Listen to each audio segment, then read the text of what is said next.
নমস্কাৰ আপোনালোকে চাবলৈ আৰম্ভ কৰিছে আছামিজ ট্ৰেণ্ডিং আজি 23 এপ্ৰিল আৰু আজি ৰাতিপুৱাৰ কেইবাটাও গুৰুত্বপূৰ্ণ খবৰ আহি পৰিছে আৰু এনেধৰণৰ খবৰসমূহ নিতৌ চাবলৈ চেনেলটো ছাবস্ক্ৰাইব কৰি ভিডিঅ'টোত এটা লাইক কৰি দিব। দিবলৈছো ৰাতিপুৱাৰ প্ৰথমটো ব্ৰেকিং নিউজ।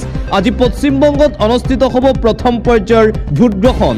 আজি ৰাতিপুৱা 7 বজাৰ পৰা আৰম্ভ হৈছে পশ্চিমবংগ বিধানসভা নিৰ্বাচনৰ প্ৰথম পৰ্যায়ৰ ভোটগ্ৰহণ। 152 সমষ্টিৰ বাবে আজি প্ৰথম পৰ্যায়ৰ ভোটগ্ৰহণ আৰম্ভ হৈছে পশ্চিমবংগত। 16 জিলাত চলি আছে প্ৰথম পৰ্যায়ৰ ভোটগ্ৰহণ। 1478 গৰাকী প্ৰাৰ্থীৰ ভাগ্য নিৰ্ণয় কৰিবলৈ আজি প্ৰথম পৰ্যায়ৰ ভোটগ্ৰহণ আৰম্ভ হৈছে পশ্চিমবংগত। পশ্চিমবংগৰ নিৰ্বাচন ইতিমধ্যেই আকৰ্ষণীয় হৈ পৰিছে। পশ্চিমবংগত এতিয়াও ব্যস্ত আছে ভাৰতীয় জনতা পাৰ্টিৰ ষ্টাৰ কেম্পেইনাৰসকল। প্ৰধানমন্ত্ৰী নৰেন্দ্ৰ মোদী, গৃহমন্ত্ৰী অমিত শ্বাহকে ধৰি অসমৰ মুখ্যমন্ত্ৰী হিমন্ত বিশ্ব শৰ্মা এতিয়াও ব্যস্ত আছে পশ্চিমবংগত নিৰ্বাচনী প্ৰচাৰ চলাবলৈ। আৰু আজি পশ্চিমবংগত অনুষ্ঠিত হৈ আছে পশ্চিমবংগ বিধানসভা নিৰ্বাচন 2026ৰ প্ৰথম পৰ্যায়ৰ ভোটগ্ৰহণ প্ৰক্ৰিয়া। আৰু আজি প্ৰথম পৰ্যায়ৰ ভোটগ্ৰহণ চলি থকাৰ মাজতেই পুনৰবাৰ গৃহমন্ত্ৰী অমিত শ্বাহৰ মন্তব্য। 4 মে'ৰ পুৱা 8 বজাত ভোট গণনা আৰম্ভ হ'ব। 1 বজাত ভোট গণনা সমাপ্ত হোৱাৰ লগে লগেই মমতা দিদিৰ টাটা গুড বাই আৰম্ভ হ'ব পশ্চিমবংগত। পশ্চিমবংগৰ হাবৰা বিধানসভা সমষ্টিৰ প্ৰচাৰ সভাত কেন্দ্ৰীয় গৃহমন্ত্ৰী অমিত শ্বাহৰ এই ঘোষণা। পশ্চিমবংগৰ বিধানসভা নিৰ্বাচনৰ প্ৰথম পৰ্যায়ৰ ভোটগ্ৰহণ আজি চলি আছে আৰু প্ৰথম পৰ্যায়ৰ ভোটগ্ৰহণ চলি থকাৰ মাজতেই পশ্চিমবংগৰ নিৰ্বাচনী প্ৰচাৰ সভাত অংশগ্ৰহণ কৰি এইদৰে কেন্দ্ৰীয় গৃহমন্ত্ৰী অমিত শ্বাহে মমতা বেনাৰ্জীক উদ্দেশ্যি পুনৰবাৰ কৰিছে ডাঙৰ মন্তব্য। আৰু লগতে অসমৰ মুখ্যমন্ত্ৰী ডক্টৰ হিমন্ত বিশ্ব শৰ্মাৰ মন্তব্য, চিন্তাৰ কোনো কথা নাই, আমি সদায় আপোনালোকৰ লগত আছো আৰু সদায় আপোনালোকৰ লগত থাকিম। মনৰ পৰা ভোট দিয়ক, যি দলকে ভাল পায় সেই দলকে আপোনালোকে ভোট দিয়ক। পশ্চিমবংগত অসমৰ মুখ্যমন্ত্ৰী ডক্টৰ হিমন্ত বিশ্ব শৰ্মাৰ এই আহ্বান পশ্চিমবংগৰ জনতালৈ। আৰু আজি পশ্চিমবংগৰ বিধানসভা নিৰ্বাচনৰ প্ৰথম পৰ্যায়ৰ ভোটগ্ৰহণ চলি থকাৰ সময়ত সমগ্ৰ পশ্চিমবংগবাসীৰ ৰাইজক ভোটদান প্ৰদান কৰিবলৈ আহ্বান জনাইছে অসমৰ মুখ্যমন্ত্ৰী ডক্টৰ হিমন্ত বিশ্ব শৰ্মাই। আন এটা গুৰুত্বপূৰ্ণ খবৰ, 2.5 লাখমান কেন্দ্ৰীয় নিৰাপত্তা বাহিনী বাংলালৈ আনিছে। মোক ভয় খুৱাব বিচাৰিছে মোদী শ্বাহে। মোৰ শৰীৰত বাঙালীৰ তেজ আছে, মই ভয় নকৰোঁ বিজেপি দলক। বাংলাৰ কোনো মানুহে গুণ্ডাক ভয় নকৰে, আমি যুঁজিম, আমি জিকিম। প্ৰধানমন্ত্ৰী নৰেন্দ্ৰ মোদী, গৃহমন্ত্ৰী অমিত শ্বাহ আৰু কেন্দ্ৰৰ বিজেপি চৰকাৰৰ বিৰুদ্ধে এইদৰে হুংকাৰ প্ৰদান কৰিছে পশ্চিমবংগৰ বৰ্তমানৰ মুখ্যমন্ত্ৰী মমতা বেনাৰ্জীয়ে। মমতা বেনাৰ্জীক ভয় খুৱাব বিচাৰিছে বিজেপি আৰু মোদীয়ে, কিন্তু পশ্চিমবংগৰ জনতাই এইবোৰক ভয় নকৰে বুলি মন্তব্য মমতা বেনাৰ্জীৰ। অন্য এটা খবৰ, দিদি জীৱনৰ আটাইতকৈ কঠিন যুঁজত নামিছে। আমি জানো এই যুঁজত বিজেপিৰ লগত ক্ষমতা আৰু এজেন্সি আছে, জনতাৰ আশীৰ্বাদ নাই। দিদিৰ লগত এই যুঁজত সততা, সৰলতা আৰু বাংলাৰ জনগণ আছে। আমি নিশ্চিত যুঁজত সততাৰ জয় হ'ব, মানে দিদিৰ জয় হ'ব। আমাৰ সমৰ্থনো দিদিৰ লগতে থাকিব। পশ্চিমবংগৰ বিধানসভা নিৰ্বাচনক লৈ এইদৰে তৃণমূল কংগ্ৰেছ আৰু বিজেপিৰ মাজত চলি থকা নিৰ্বাচনী যুঁজক লৈ মন্তব্য কৰে দিল্লীৰ প্ৰাক্তন মুখ্যমন্ত্ৰী অৰবিন্দ কেজৰিৱালে। পৰৱৰ্তী খবৰ, আজি 23 এপ্ৰিল প্ৰথম পৰ্যায়ৰ ভোটগ্ৰহণ পশ্চিমবংগত। কিন্তু আজি প্ৰথম পৰ্যায়ৰ ভোটগ্ৰহণৰ পূৰ্বেই পশ্চিমবংগত ট্ৰেইন আৰু বাছেৰে অবৈধ নাগৰিক আনিছে বিজেপি দলে। 23 এপ্ৰিলত প্ৰথম পৰ্যায়ৰ ভোটগ্ৰহণৰ চুৰটৰ পৰা ৰেলৰ যোগেদি পশ্চিমবংগলৈ সৰবৰাহ কৰা হৈছে মানুহ। ভোটদানৰ দিনত কিয় পশ্চিমবংগলৈ বিজেপি শাসিত ৰাজ্যৰ পৰা মানুহৰ সৰবৰাহ কৰা হৈছে? তৃণমূল কংগ্ৰেছৰ সাংসদ ডেৰেক অব্ৰায়নৰ পত্ৰৰ পাছত নিৰ্বাচন আয়োগে কি কৰে? দেশবাসীয়ে এই বিষয়ক লৈ এতিয়া অপেক্ষা কৰি আছে। অন্য এটা খবৰ, অসমৰ মুখ্যমন্ত্ৰী ডক্টৰ হিমন্ত বিশ্ব শৰ্মাৰ বিৰুদ্ধে সৰব হৈ পৰিছে প্ৰদেশ কংগ্ৰেছৰ সভাপতি গৌৰৱ গগৈ। নিজ ৰাজ্যত অৰাজক পৰিস্থিতি, কিন্তু পশ্চিমবংগত নাচ গানত ব্যস্ত আমাৰ মুখ্যমন্ত্ৰী হিমন্ত বিশ্ব শৰ্মা। গুৱাহাটী মহানগৰবাসী কৃত্ৰিম বানত কক বকাইছে। সমগ্ৰ অসমবাসী বানপানীৰ সমস্যাত পৰিছে, কিন্তু এই দুৰ্যোগৰ সময়ত অসমৰ মুখ্যমন্ত্ৰী ডক্টৰ হিমন্ত বিশ্ব শৰ্মা পশ্চিমবংগৰ নিৰ্বাচনী সভাত নাচ গান কৰি আছে। এয়াই হৈছে অসমৰ মুখ্যমন্ত্ৰী হিমন্ত বিশ্ব শৰ্মাৰ আচল চৰিত্ৰ, মন্তব্য কৰিছে প্ৰদেশ কংগ্ৰেছৰ সভাপতি গৌৰৱ গগৈয়ে। আন এটা অতিকৈ গুৰুত্বপূৰ্ণ খবৰ আহি পৰিছে। অয়ত পাৰ্টিৰ আগদিনা জুবিনক মদ্যপান কৰোৱাইছিল শ্যামকানু মহন্তই। যিমানে বিচাৰ চলিছে সিমানেই ওলাইছে শ্যামকানু মহন্তৰ মিথ্যাচাৰ। অসুস্থ জুবিন গাৰ্গক শ্যামকানু মহন্তই কৰোৱাইছিল অত্যাধিক মদ্যপান। মদ দিব নালাগে বুলি মেইল কৰি নিজেই জুবিনক খুৱাইছিল মদ শ্যামকানু মহন্তই। অয়ত পাৰ্টিৰ আগদিনা শ্যামকানু মহন্তই মদ্যপান কৰোৱাই জুবিন গাৰ্গক অয়ত পাৰ্টিত নিছিল। প্ৰবাসী অসমীয়া অভিমন্যুৰ হতুৱাই মদৰ বটল দিছিল জুবিনক শ্যামকানু মহন্তই। ব্লেক এণ্ড হোৱাইট হুইস্কি যোগান ধৰিছিল শ্যামকানু মহন্তই। আদালতত যুক্তি দৰ্শাই অধিবক্তাৰ এই মন্তব্য। যিমানে বিচাৰ চলিছে সিমানেই শ্যামকানু মহন্তৰ ইটোৰ পিছত সিটো মিথ্যাচাৰ ফাদিল হৈছে।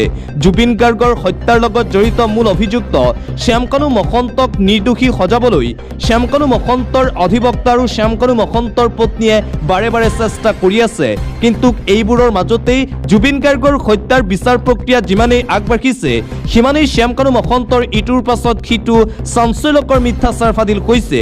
শ্যামকানু মহন্তই অত্যাধিক সুৰাপান কৰাইছিল জুবিন গাৰ্গক, এই মন্তব্য কৰিছে প্ৰবাসী অসমীয়াই। এই অভিযোগ কৰিছে এতিয়া শ্যামকানু মহন্তৰ বিৰুদ্ধে অৰ্থাৎ চৰকাৰী অধিবক্তাই। অন্য এটা খবৰ, কংগ্ৰেছ সভাপতি মল্লিকাৰ্জুন খাৰ্গেই প্ৰধানমন্ত্ৰী নৰেন্দ্ৰ মোদীক সন্ত্ৰাসবাদী আখ্যা দিছিল। চেন্নাইত মল্লিকাৰ্জুন খাৰ্গে আগবঢ়োৱা এই মন্তব্যক লৈ ক্ষুব্ধ বিজেপি দল। নিৰ্বাচন আয়োগত মল্লিকাৰ্জুন খাৰ্গেৰ বিৰুদ্ধে অভিযোগ দিলে বিজেপিয়ে। মল্লিকাৰ্জুন খাৰ্গেক দেশবাসীৰ ওচৰত ক্ষমা খোজাৰ আহ্বান বিজেপিৰ। বিপৰীতে সমগ্ৰ বিষয়টোক লৈ স্পষ্টীকৰণ আগবঢ়াইছে মল্লিকাৰ্জুন খাৰ্গেই। প্ৰধানমন্ত্ৰী নৰেন্দ্ৰ মোদীক সন্ত্ৰাসবাদী আখ্যা দিয়া নাছিল বুলি স্পষ্টীকৰণ আগবঢ়ালে কংগ্ৰেছ সভাপতিগৰাকীয়ে। মুঠতে কংগ্ৰেছ সভাপতি মল্লিকাৰ্জুন খাৰ্গে আৰু ভাৰতৰ প্ৰধানমন্ত্ৰী নৰেন্দ্ৰ মোদীৰ মাজত চলি থকা এই যুদ্ধ এতিয়া তীব্ৰতৰ হৈ পৰিছে। বিজেপি আৰু কংগ্ৰেছ কৰ্মীৰ মাজতো সামাজিক মাধ্যমত দেখিবলৈ পোৱা গৈছে তুমুল যুদ্ধ। অন্য এটা খবৰ, ইতিহাসৰ কোনো জ্ঞান নাই, সংবিধান সম্পৰ্কত কোনো ধাৰণা নাই। এওঁলোকে বলডজাৰ চিনি পায়। এওঁলোকে ভোট কাটি কেনেকৈ জিকিব লাগে সেয়া ভালদৰে জানে। নিৰ্বাচন জিকাটো এওঁলোকৰ পেচা। বিহাৰ, হাৰিয়ানা, মহাৰাষ্ট্ৰত কেনেকৈ জিকিছিল নিৰ্বাচন সকলোৱে জানে। এতিয়া পশ্চিমবংগৰ টাৰ্গেট বিজেপি সম্পৰ্কত কপিল চিব্বালৰ এই মন্তব্য। সুপ্ৰিম কোৰ্টৰ জ্যেষ্ঠ অধিবক্তা কপিল চিব্বালে কৰিছে এই মন্তব্য। বিজেপিয়ে কেৱল মাত্ৰ ভোট চুৰি কৰি কেনেকৈ নিৰ্বাচন জিকিব লাগে সেয়া ভালদৰে জানে। ইতিহাসৰ বিষয়ে কোনো ধৰণৰ জ্ঞান নাই বিজেপি দলৰ। এই মন্তব্য সুপ্ৰিম কোৰ্টৰ জ্যেষ্ঠ অধিবক্তা কপিল চিব্বালৰ। পৰৱৰ্তী খবৰ, ৰাজ্যৰ ভিন্ন প্ৰান্তত কংগ্ৰেছৰ বিৰুদ্ধে উত্তাল প্ৰতিবাদী কাৰ্যসূচী। মহিলাসকলৰ বাবে আসন সংৰক্ষণৰ বিৰোধিতা কৰাত ক্ষোভ ৰাইজৰ। আন প্ৰান্তৰ সমানে বৰপেটা ৰোডতো যোৱাকালি মহিলাসকলৰ বিক্ষোভ কাৰ্যসূচী দেখিবলৈ পোৱা গৈছে। মহিলা আৰক্ষণৰ নামত কংগ্ৰেছে নিকৃষ্ট ৰাজনীতি কৰাৰ অভিযোগ আৰু কংগ্ৰেছৰ বিৰুদ্ধে অসমৰ প্ৰান্তে প্ৰান্তে দেখিবলৈ পোৱা গৈছে তীব্ৰ প্ৰতিবাদ। নাৰী সমাজক কংগ্ৰেছে অপমান কৰিছে। নাৰীক যি আসন দিব বিচাৰিছিল সংৰক্ষণ তাৰ বিৰোধিতা কৰিছে কংগ্ৰেছ দলে। এইদৰে কংগ্ৰেছ দলৰ বিৰুদ্ধে কেইবাটাও অভিযোগ উত্থাপন কৰি অসমৰ প্ৰান্তে প্ৰান্তে কংগ্ৰেছৰ বিৰুদ্ধে এই ক্ষোভ দেখিবলৈ পোৱা গৈছে মহিলাসকলৰ। আন এটা গুৰুত্বপূৰ্ণ খবৰ, তামিলনাডুত বিজেপি সমলি বিধ্বস্ত হোৱাৰ পথত। ৰাজ্যখনত পুনৰ ক্ষমতালৈ উভতিব পাৰে শাসকীয় MK ষ্টেলিন নেতৃত্বাধীন DMK। 234খন আসনৰ ভিতৰত DMK মিত্ৰজোঁটে 120ৰ পৰা 140খন আসন পোৱাৰ সম্ভাৱনা। DMK 100ৰ পৰা 110, সহযোগী কংগ্ৰেছে 10ৰ পৰা 15, অন্যান্য দলকেইটাই 10ৰ পৰা 15খন আসন লাভ কৰিব পাৰে। বিৰোধী AIDMK দলে 70ৰ পৰা 80খন আসন লাভ কৰিব পাৰে। সহযোগী বিজেপিয়ে ৰাজ্যখনত 27খন আসনত প্ৰতিদ্বন্দ্বিতা কৰিছে যদিও খুব ভাল প্ৰদৰ্শন কৰিলে 5খনত জয়ী হোৱাৰ সম্ভাৱনা আছে বিজেপিৰ। দৈনিক ভাস্কৰত প্ৰকাশ পাইছে এই এক্সিট পোল তামিলনাডুৰ ইলেকশ্যনক লৈ। পৰৱৰ্তী খবৰ, ৰাজনৈতিক আকাশত বিৰল পৰিঘটনা। দুৰ্নীতিৰ অভিযোগত 21 দিনত গৃহমন্ত্ৰীৰ পদত্যাগ। নেপালৰ 21 দিনীয়া চৰকাৰৰ গৃহমন্ত্ৰী সুদন গুৰুঙৰ সম্পত্তিক লৈ গুৰুতৰ অভিযোগ। আয়তকৈ অধিক সম্পত্তিৰ গৰাকী হোৱা গুৰুং ধনৰ অবৈধ সৰবৰাহৰ লগত জড়িত। 21 দিনতেই গুৰুঙে বিতৰ্কিত কোম্পানীৰ শ্বেয়াৰ ক্ৰয়ৰো তথ্য লাভ প্ৰধানমন্ত্ৰী বলেন শ্বাহৰ। ফলত আপোচৰ সলনি কঠোৰ হ'বলৈ বাধ্য হ'ল প্ৰধানমন্ত্ৰী শ্বাহ। ৰাজনৈতিক আকাশত এই বিৰল পৰিঘটনা ঘটিল নেপালত। পৰৱৰ্তী খবৰ, জ্বলিছে মণিপুৰ, পশ্চিমবংগত নিয়োগ মিলিটাৰী। মণিপুৰৰ সলনি পশ্চিমবংগতহে অধিক গুৰুত্ব। মণিপুৰত অব্যাহত হিংসা, অৰ্ধনগ্ন মহিলা। মণিপুৰক পিঠি দি পশ্চিমবংগত সশস্ত্ৰ বাহিনী নিয়োগ। প্ৰধানমন্ত্ৰী নৰেন্দ্ৰ মোদী আৰু গৃহমন্ত্ৰী অমিত শ্বাহৰ ভোটগ্ৰহণৰ পূৰ্বে বংগৰ ৰাজপথত নামিছে যুদ্ধ টেংকাৰ। পশ্চিমবংগত দুচকীয়া বাহন চলাচলতো নিষেধাজ্ঞা। নিৰ্বাচন আয়োগৰ ক্ষমতাৰ স্বাৰ্থত আৰু কিমান তললৈ নামিব প্ৰধানমন্ত্ৰী নৰেন্দ্ৰ মোদী আৰু গৃহমন্ত্ৰী অমিত শ্বাহ। এফালে মণিপুৰ জ্বলিছে, হিংসাত্মক ঘটনাৰ পিছত হিংসাত্মক ঘটনা সংঘটিত হৈ আছে মণিপুৰত। মণিপুৰ জ্বলি আছে, কিন্তু মণিপুৰক লৈ এষাৰো মাত নোলাই প্ৰধানমন্ত্ৰী নৰেন্দ্ৰ মোদী আৰু গৃহমন্ত্ৰী অমিত শ্বাহৰ। য'ত মণিপুৰত মিলিটাৰী দিব লাগিছিল, মণিপুৰক সুৰক্ষা কৰিব লাগিছিল, মণিপুৰৰ মহিলাসকলক উদ্ধাৰ কৰিব লাগিছিল, তাৰ বিপৰীতে কেৱল মাত্ৰ নিৰ্বাচন জিকাৰ স্বাৰ্থত পশ্চিমবংগত এতিয়া মিলিটাৰী বাহিনী নিয়োগ কৰিছে কেন্দ্ৰীয় চৰকাৰে। ইয়াৰ পিছতেই বিজেপি চৰকাৰৰ বিৰুদ্ধে সৰব হৈ পৰিছে বিৰোধী ৰাজনৈতিক দলসমূহ। কেৱল মাত্ৰ নিৰ্বাচনৰ স্বাৰ্থত, নিৰ্বাচন জিকাৰ স্বাৰ্থত পশ্চিমবংগত মিলিটাৰী বাহিনী দিছে কেন্দ্ৰীয় চৰকাৰে। আৰু আনপিনে জ্বলি আছে মণিপুৰ। মণিপুৰক লৈ কোনো ধৰণৰ গুৰুত্ব আৰু কাণ সাৰ নাই প্ৰধানমন্ত্ৰী নৰেন্দ্ৰ মোদী, গৃহমন্ত্ৰী অমিত শ্বাহ আৰু বিজেপি দলৰ। কেৱল মাত্ৰ নিৰ্বাচন কেনেকৈ জিকিব, কেৱল মাত্ৰ শাসন কেনেকৈ ল'ব, কেৱল মাত্ৰ নিজৰ আধিপত্য কেনেকৈ বিস্তাৰ কৰিব, ইয়াক লৈহে ব্যস্ত আছে বিজেপি দল। মুঠতে এইদৰে মণিপুৰৰ প্ৰসংগ উত্থাপন কৰি প্ৰধানমন্ত্ৰী নৰেন্দ্ৰ মোদী, কেন্দ্ৰীয় গৃহমন্ত্ৰী অমিত শ্বাহ আৰু বিজেপি দলৰ বিৰুদ্ধে আক্ৰমণাত্মক ৰূপত এতিয়া দেখিবলৈ পোৱা গৈছে কংগ্ৰেছকে ধৰি ভাৰতৰ আন আন ৰাজনৈতিক বিৰোধী দলসমূহৰ নেতাসকল। পৰৱৰ্তী খবৰ, ধ্বংস হৈ যাব নেকি মুছলমানৰ ধৰ্মীয় স্থল? ভাঙি পেলোৱা হ'ল 600টা মাজাৰ আৰু মছজিদ। চৰকাৰী মাটিত থকা মছজিদ মাদ্ৰাছা ধ্বংসস্তূপত। কবৰস্থানতো পৰিছে চৰকাৰৰ বলডজাৰৰ কোব। লগে লগে জাঙুৰ খাই উঠিছে দেশৰ মুছলমান সংগঠনসমূহ।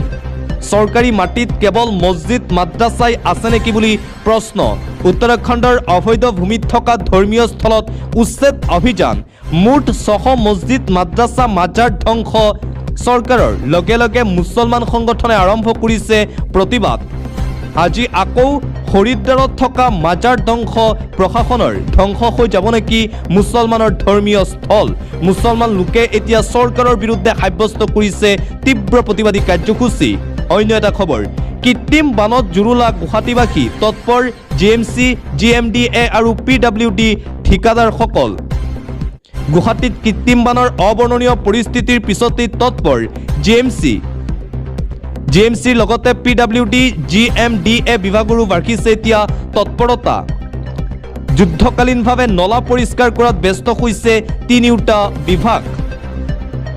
নলা পৰিষ্কাৰৰ বাবে তিনিওটা বিভাগে নিজাববীয়াকৈ প্ৰকাশ কৰিছে নিবিদা। নিবিদা অনুসৰি আবেদন জনোৱা ঠিকাদাৰক দায়িত্ব দিছে ডিপাৰ্টমেণ্টসমূহে। দায়িত্ব লাভ কৰা ঠিকাদাৰক সকিয়নি পৌৰপতি মৃগেন শৰণীয়াৰ। নিবিদাত উল্লেখিত প্ৰতিটো নিয়ম মানিবলৈ ঠিকাদাৰসকলক এই সকিয়নি প্ৰদান কৰা হৈছে।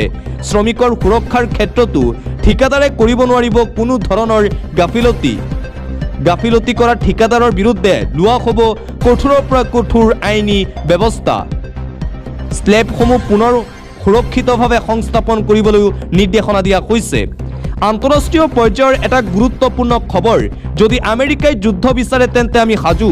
এবাৰ আমেৰিকাক অপেন হুংকাৰ। যদি আমেৰিকাই যুদ্ধ কৰিব বিচাৰিছে তেন্তে ইৰাণ সম্পূৰ্ণৰূপে সাজু আছে বুলি ঘোষণা কৰা হৈছে। যুদ্ধৰ আলোচনাৰ মাজতেই ট্ৰাম্পক এইদৰে সকিয়নি প্ৰদান কৰা হৈছে ইৰাণৰ ফালৰ পৰা। শান্তি আলোচনাৰ বাবে এইবাৰ আমেৰিকাক চৰ্ত বান্ধি দিছে ইৰাণ ৰাষ্ট্ৰই। আমেৰিকাই ইৰাণৰ বন্দৰৰ পৰা সামুদ্ৰিক ব্লকেট আঁতৰালেহে ভাগ ল'ব শান্তি আলোচনাত। আমেৰিকাই ইৰাণৰ বসু বন্দৰ ঘেৰাও কৰি ৰাখিছে, গতিকে শান্তি আলোচনাত ভাগ লোৱা নহ'ব। এই অৱৰোধ আঁতৰাই নিদিয়া পৰ্যন্ত কোনো আলোচনাত নবহে বুলি উল্লেখ। আমেৰিকাৰ সৈতে শান্তি আলোচনাত বহিবলৈ এক প্ৰকাৰ অস্বীকাৰ কৰিছে ইৰাণ ৰাষ্ট্ৰই। এই স্বাৰ্থৰ পিছতে এতিয়া বিপাঙত পৰিছে আমেৰিকা যুক্তৰাষ্ট্ৰৰ ৰাষ্ট্ৰপতি ডনাল্ড ট্ৰাম্প। ট্ৰাম্পৰ সৈতে যুদ্ধবিৰতি ঘোষণা কৰিছিল যদিও চৰ্ত পূৰণ নোহোৱালৈকে নহয় কোনো শান্তি আলোচনা। পাকিস্তানত হ'বলগীয়া এই শান্তি আলোচনাক লৈ এতিয়া আহি পৰিছে চৰম অনিশ্চয়তা। ইৰাণে স্পষ্টকৈ কৈছে চৰ্ত অবিহনে পাকিস্তানলৈ যোৱা অসম্ভৱ বুলি। কিন্তু ইৰাণৰ এই চৰ্ত মানি নলয় আমেৰিকাই। গতিকে স্পষ্ট হৈ পৰিছে যে যুদ্ধ সমাপ্ত নহয়। যদিহে ইৰাণে যুদ্ধবিৰতি উলংঘা কৰে তেন্তে পুনৰ উচিত প্ৰত্যুত্তৰ দিয়া হ'ব বুলি ট্ৰাম্পৰ হুংকাৰ। যদি আমেৰিকাই যুদ্ধ বিচাৰে তেন্তে ইৰাণো সাজু আছে বুলি ইৰাণেও হুংকাৰ প্ৰদান কৰিছে। মুঠতে এফালে আমেৰিকা যুক্তৰাষ্ট্ৰই দিছে হুংকাৰ, সমান্তৰালভাৱে আমেৰিকা যুক্তৰাষ্ট্ৰকো ইৰাণে সকিয়নি প্ৰদান আৰু হুংকাৰ প্ৰদান কৰি আছে। মুঠতে এতিয়াও যুদ্ধত তুংগত হৈ উঠিছে মধ্যপ্ৰাচ্য। পৰৱৰ্তী খবৰ, ভাৰতৰ জাহাজত বন্ধু ৰাষ্ট্ৰ ইৰাণৰ ভয়ংকৰ আক্ৰমণ। ষ্টেট অফ হৰমুজৰে ভাৰতলৈ আহি থকা জাহাজত এইবাৰ আক্ৰমণ। দুখনকৈ ভাৰতীয় জাহাজ জব্দ কৰি উভতাই নিলে ইৰাণে। ষ্টেট অফ হৰমুজৰ নিয়ম ভংগ কৰি যাত্ৰা কৰাৰ বাবেই এই জব্দ। দুখন জাহাজৰ এখনে গুজৰাটলৈ সামগ্ৰী কঢ়িয়াই আনিছিল। ষ্টেট অফ হৰমুজৰ পৰিস্থিতি বিঘ্নিত কৰাৰ আশংকাত এই আক্ৰমণ। গুজৰাটৰ মুদ্ৰা পৰ্টলৈ আহি থকা জাহাজখনত আক্ৰমণ। যুদ্ধবিৰতিৰ মাজতো অস্থিৰ পৰিস্থিতি বিৰাজ কৰিছে ষ্টেট অফ হৰমুজত। ইৰাণৰ হুংকাৰ, কোনো কাৰণতেই খুলি দিয়া নহ'ব strait of Hormuz. Islamic revolutionary guard ক্ৰপছৰ গুলীবৰ্ষণত জাহাজৰ ক্ষতি হোৱা বুলি প্ৰকাশ ৰাষ্ট্ৰীয় সংবাদ মাধ্যমত। ভাৰতৰ জাহাজত বন্ধু ৰাষ্ট্ৰ ইৰাণৰ এই ভয়ংকৰ আক্ৰমণ দেখিবলৈ পোৱা গৈছে।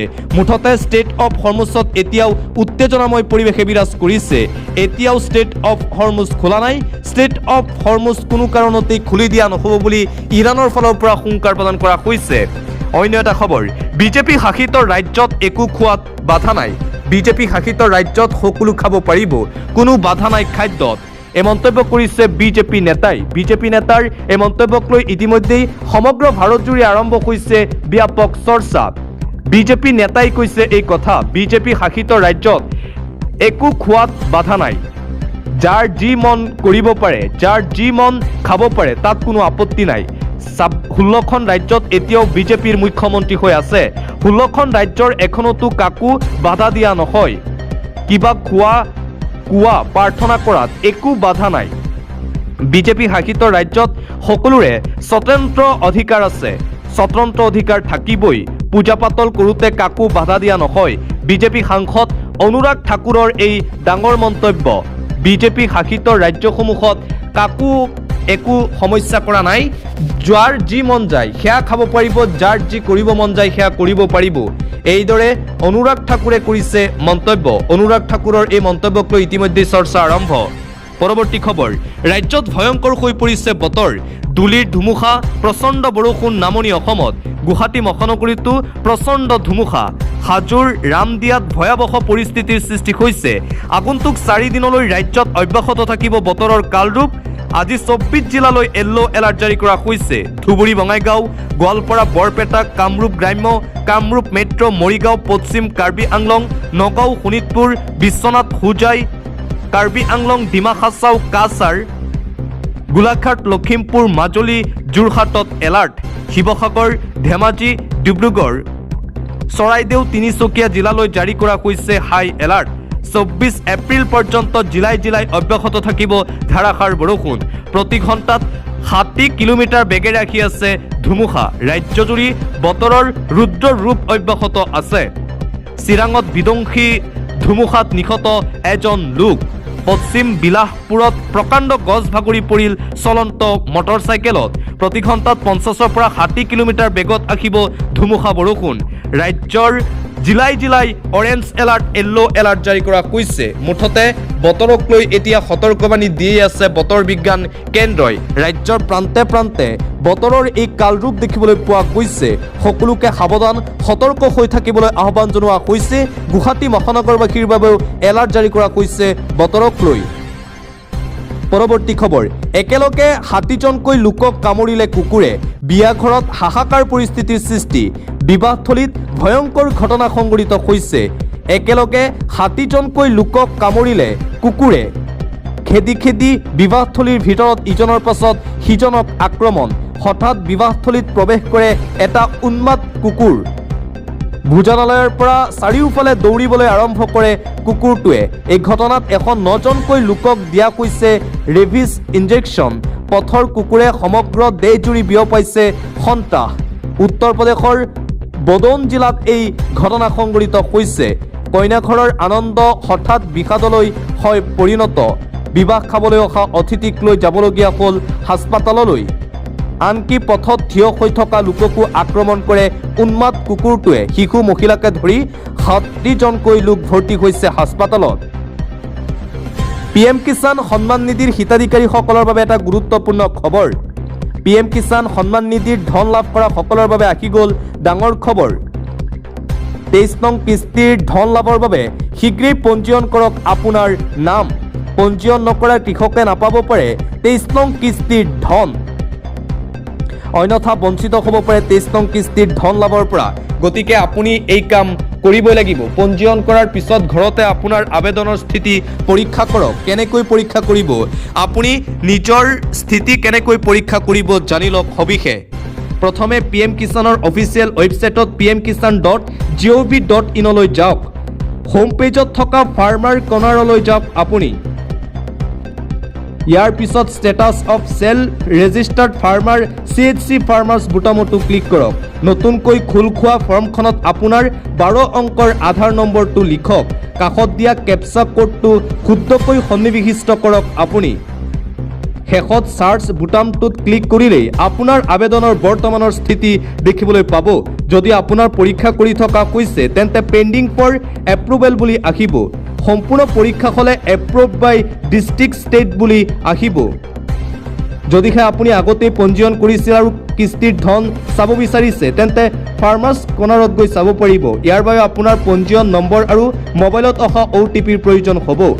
PM কিষাণ সন্মান নিধিৰ ধন লাভ কৰা ভাৰতৰ কোটি কোটি কৃষকৰ বাবে এই গুৰুত্বপূৰ্ণ ভাল খবৰ জাৰি কৰিছে কেন্দ্ৰীয় চৰকাৰৰ ফালৰ পৰা।